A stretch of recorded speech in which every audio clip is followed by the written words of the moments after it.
Hello students, आज का topic है Coulomb's law of electrostatic force. Coulomb's law of electrostatic force ये दो पॉइंट चार्जेस के बीच में फोर्स ऑफ अट्रैक्शन और रिपल्शन के बारे में बतलाता है। आप जानते हैं कि दो लाइक चार्जेस एक दूसरे को रिपेल करते हैं और दो अनलाइक चार्जेस एक दूसरे को अट्रैक्ट करते हैं। तो फोर्स ऑफ अट्रैक्शन या रिपल्शन का मैग्नीट्यूड और डायरेक्शन क्या होगा, इसकी जानकारी हमें मिलती है Coulomb's law of electrostatic force से।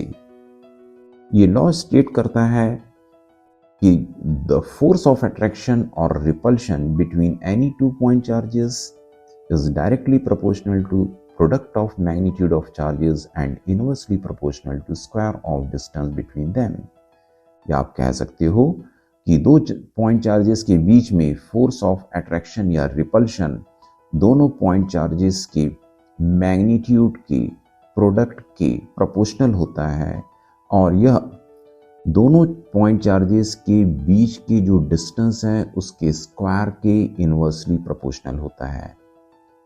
सपोज आपके पास दो पॉइंट चार्जेस Q1 और Q2 हैं और दोनों के बीच जो सेपरेशन है R है, तब दोनों के बीच में लगने वाला फोर्स ऑफ अट्रैक्शन या रिपल्शन F प्रोपोर्शनल होगा Q1 इंटू Q2 के और F प्रोपोर्शनल होगा 1/r² की। इन दोनों को कंबाइन करें तो हमें क्या मिलेगा, F proportional Q1 Q2/r²। Proportionality sign को आपने हटाया, आपको मिलता है F equals to K Q1 Q2/r²। K एक प्रोपोर्शनलिटी कांस्टेंट है जिसको कि हम इलेक्ट्रोस्टैटिक फोर्स कांस्टेंट कहते हैं। यह जो इलेक्ट्रोस्टैटिक फोर्स कांस्टेंट है यह दो चार्जेस के बीच में प्रेजेंट मीडियम के ऊपर डिपेंड करता है और K की वैल्यू होती है 1/4πε0 εr। ε0 को हम कहते हैं absolute permittivity of the free space और एयर और एप्सिलॉन आर कहलाता है रिलेटिव परमिटिविटी और dielectric constant of the medium. इस K की वैल्यू को हम यदि पुट अप कर दें तो हमें मिलेगा फोर्स ऑफ अट्रैक्शन और repulsion as F equals to 1/4πε0 εr Q1 Q2/r²। यदि दो पॉइंट चार्जेस के बीच में एयर प्रेजेंट है तब relative permittivity epsilon r equals to 1 हो जाएगा और F equals to 1/4πε0 Q1 Q2/r²। ये फॉर्मूला आपका जनरेट होता है। अब यहाँ पर जो इंपॉर्टेंट पॉइंट है, कूलम्ब्स लॉ सिर्फ पॉइंट चार्जेस यदि रेस्ट स्टेट पर हैं तभी यह लागू होगा।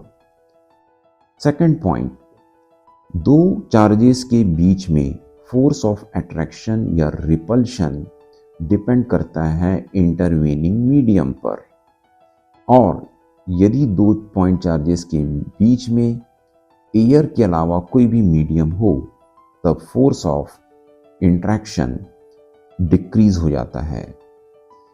यहां पर एप्सिलॉन नॉट की जो न्यूमेरिकल वैल्यू है वह है 8.85 इंटू 10⁻⁻12 कूलम्ब स्क्वायर पर न्यूटन पर मीटर स्क्वायर।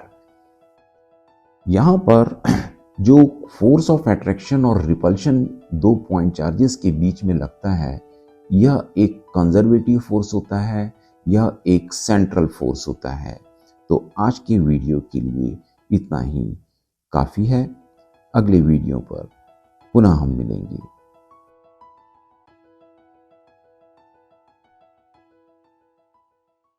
जल्दी मिलते हैं नेक्स्ट वीडियो में। वीडियो को लाइक, शेयर एंड सब्सक्राइब करना न भूलें।